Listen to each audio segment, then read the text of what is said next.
Sala de visita. Realizar um programa de estágio acadêmico no exterior está cada vez mais fácil para os estudantes brasileiros. O meu convidado de hoje acaba de viver essa experiência na França. Além de ampliar o seu conhecimento, tem também o contato direto com uma outra cultura.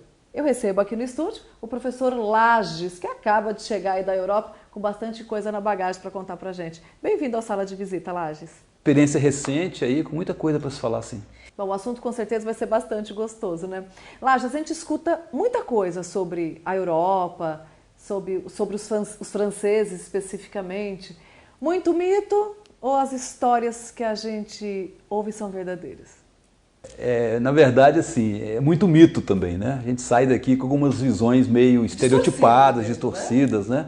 E quando eu chego lá, que surpresa! A gente foi muito bem recebido, né? Uma gentileza, uma disponibilidade, uma atenção que realmente assim nos surpreendeu, né? E a gente se sentiu em casa, vamos dizer assim, né? Primeiro muito hospitaleiros, nem assim, preconceito em relação à língua, não falar a língua deles. Muito pelo contrário, né? Eu costumo dizer o seguinte, que a gente tinha alguma dificuldade na língua, mas quando a gente tentava falar em francês, arranhar em francês, eles entendiam rapidamente, né? A gente tinha mais dificuldade de entendê-los, porque eles falam muito rápido, né? Mas o que a gente tentava falar, eles entendiam rapidinho e sempre disponíveis para poder abrir caminho, para poder orientar qualquer coisa. Foi formidável esse aspecto aí. E como você chegou lá? Como que foi essa questão do doutorado, essa chamada bolsa sanduíche? Fala um pouquinho para a gente sobre isso. Na verdade, nós conseguimos, né? O nosso projeto foi selecionado pela Universidade Metodista de São Paulo, para uma bolsa de doutorado sanduíche da CAPES, né? Que é aquela bolsa que o doutorando ele consegue entre a qualificação e a defesa da tese. Então já um período lá. Um período já no final do curso, né? E foi por 6 meses, né? Nós ficamos lá de janeiro a junho. Você levou a família, né? Claro. Fomos com a família, né? Ficamos lá com minha esposa, minha filha. E eu fui um pouquinho antes, uns 20 dias antes, eu cheguei na França. E chego lá exatamente no dia 7 de janeiro. No dia ou dia seguinte? Não, foi no dia daquele atentado lá do Charlie Hebdo, né? E no outro dia ainda teve um segundo atentado lá no mercado judaico, né? E enfim, eu cheguei num momento muito tenso, muito complicado, né? Aqueles primeiros dias ali, inclusive tive que adiar a minha apresentação lá na universidade, no laboratório de pesquisa, umas 2 semanas meio complicadas, né? Mas depois a coisa caminhou e engrenou, né? E viver na França, como é que foi o day by day, a cultura, a gastronomia? Você voltou encantado, né? Quer dizer, eu me transformei num francês comum, um francês, né, que tem o seu horário ali, corre-corre do cotidiano, com grande parte da vida a gente passa dentro de metrô, de estação de trem, de metrô, né? E lá, tudo funciona? Você pode falar e tudo funciona. Foram raríssimas as vezes que tinha atraso em metrô, que eu chegava um pouco mais tarde por conta de algum problema no sistema viário, né? É onde as coisas funcionam. A gente percebe que na Europa como um todo, e particularmente na França, em Paris, as coisas já estão assentadas, né?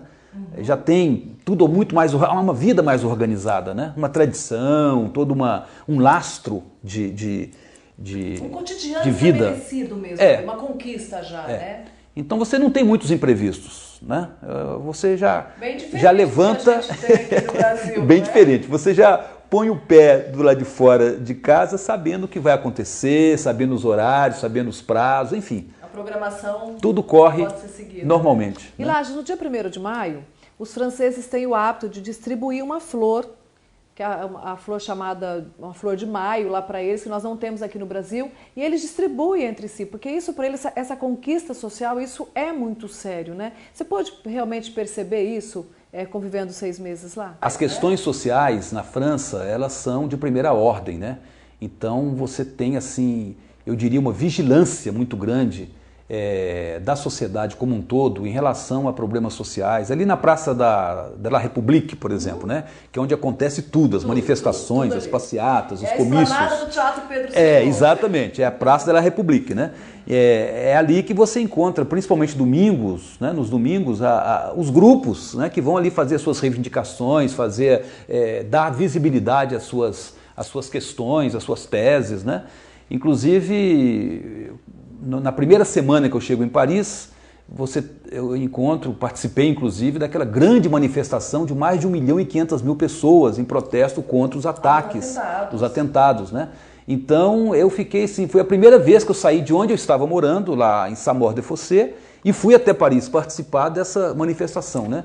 E era muita gente, eram muitos grupos, enfim, o francês é alguém muito vigilante. Mesmo, né? Ele briga mesmo. E muito participativo, né? E a cidadania é isso mesmo, é a participação, né? O que a França tem para nos ensinar nas questões sociais, nos direitos sociais, na política? Olha, a França, por toda a sua história, né? Basta estudar um pouco mais, aprofundar um pouco mais da França, você vai ver que a França, em termos de formação da cultura, da civilização ocidental, né? É ali que tudo começa, partiu dali. Inclusive né? a Carta Magna dos Direitos Humanos surgiu lá, né? Exato. Então você tem toda essa tradição que vem desde a Revolução Francesa, né? Da liberdade. Então a gente, nos prédios públicos em Paris, principalmente nos Hôtel de Ville, que é os prédios das prefeituras, né? Você tem sempre nos pórticos de entrada, você tem sempre lá liberdade, igualdade e fraternidade. Em todos, né? Em todos os prédios de Paris, da França, de modo geral. Então você percebe que a herança e a contribuição que a França deixa para todo o mundo ocidental, mas inclusive para nós aqui também, que somos parte desse mundo, é muito grande, né? Principalmente em termos de liberdade, de direitos de cidadania, civismo, esse amor à democracia, esse amor à liberdade. A França é o que tem para nos ensinar mais. Inspirou o mundo, né? Sem dúvida. Olá, você presenciou ou sofreu algum tipo de preconceito contra o brasileiro? Você viu alguma coisa em especial? Em relação aos brasileiros não existe nenhum problema. Nós somos muito bem recebidos em Paris. Falou que é brasileiro, eles abrem alas. Abrem alas e fazem uma festa, né? E logo conversa com você sobre as coisas que nós temos aqui, sobre futebol, sobre carnaval, enfim. A cultura brasileira é muito presente, né? Você não passa uma semana na França sem, no noticiário dos jornais franceses, alguma relação com o Brasil. Está sempre muito presente. Olha, eu diria até mais do que os Estados Unidos, sinceramente, né? Eu fiquei surpreso com a presença do Brasil nos noticiários da França. Agora, existe sim preconceito, existe discriminação, quer dizer, eu notei isso não em relação a nós brasileiros, mas em relação a outros grupos étnicos e culturais, né? A França hoje é muito multicultural, né? Muito. A sociedade francesa hoje, ela não é mais aquela sociedade que nós tínhamos uma ideia até um tempo atrás, né? De brancos, europeus, loirinhos, nada disso. Você tem, por exemplo, uma presença muito forte da população negra de origem africana, principalmente... Até por conta das colonizações, sim, né, vinda das colônias, das ex-colônias francesas. E hoje a França não sabe o que fazer com esse povo. Sim, é muita gente. É a questão social. É muita gente. E além dessa população, desse pessoal que vem da Tunísia, da Argélia, do Marrocos, ali do norte da África, que é perto, né? É só atravessar o Mediterrâneo e já está lá, né? Você tem de outras colônias também da África mais do sul, da região central do continente, e você tem também um percentual muito grande, já chega a mais de 10% da população de origem árabe, muçulmana, né? Então isso é uma coisa muito visível, a presença disso muito grande. E isso agora, quem está acompanhando aí as notícias mais recentes, está vendo aí a avalanche de refugiados que estão vindo da Síria principalmente, né? Estão tomando a direção mais da Alemanha, né? O país mais rico. A Alemanha é o país que praticamente não foi afetado pela crise econômica mundial, está mais forte, então todo mundo quer ir para a Alemanha, né? Lages, e essa ideia da Europa consolidada, tudo certinho, funcionando, caiu completamente por terra, né? Observe que tem... São os mesmos. Sim, não vamos ter também aquela visão parasíaca de que a Europa é o melhor dos mundos, né? Lá eles têm as suas virtudes, têm as suas coisas interessantes para até dar exemplo para a gente, mas tem também seus problemas, né? Então eu deparava muito na França, por exemplo, em Paris, por exemplo, com pedintes, né? Com o pessoal... Eu vi isso também. Gente dormindo na estação de metrô, não tinha para onde exatamente. Ir. Então é meio chocante isso aí, né? É um contraste muito grande, né? Então veja que lá também tem problemas sérios de habitação na França, né? Os aluguéis são muito caros, né? Eu notei os aluguéis, a alimentação muito cara na França. A comida boa. Comida ótima. A comida boa, né? Mas realmente caro. E barato era vinho e queijo. Então nós comemos muito queijo e bebemos muito vinho. Mas no restante era complicado. E vinhos bons e baratos, né? Então, e uma variedade enorme. Aliás, nós estamos na Europa, terra do vinho, né? Então... E na educação, o que a gente pode falar? Veja que isso tem muito a ver, inclusive, com o meu objeto da minha pesquisa, né? Porque é a questão da educação relacionada com religião, com o ensino religioso e tudo mais. E veja que tem algumas coisas na França, em nível de educação, interessantes, né? Aqui no Brasil, por exemplo, a gente tem essa preocupação muito grande de dias letivos, de cumprir calendário. As escolas ficam até aterrorizando professores, alunos a respeito disso. Na França, eles têm 4 meses de férias durante o ano. 4 meses. É assim, ó. E é por conta do frio ou não? Não. Período o período maior de férias, 2 meses de férias, é o verão. Para eles aproveitarem, claro.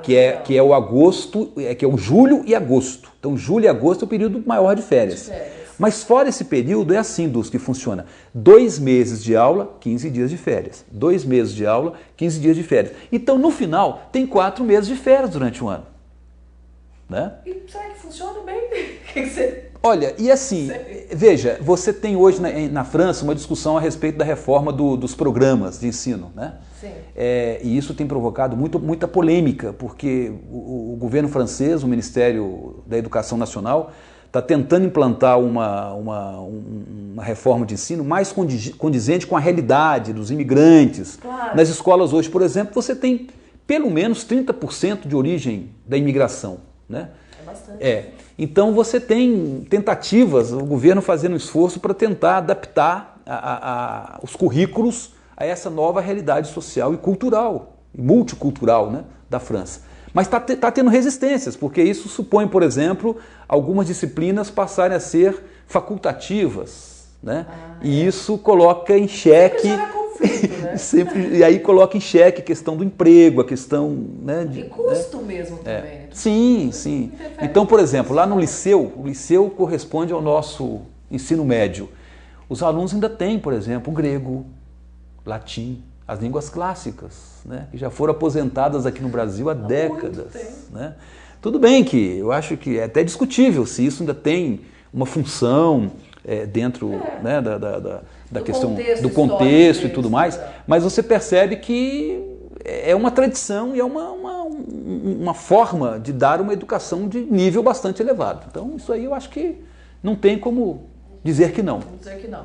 Tem que ter tomado como exemplo, né? Eu acabei de conversar com o historiador, professor José Antônio Lages, mas continue conectado com a gente porque a gente tem mais um bate-papo com ele. Até já. Sala.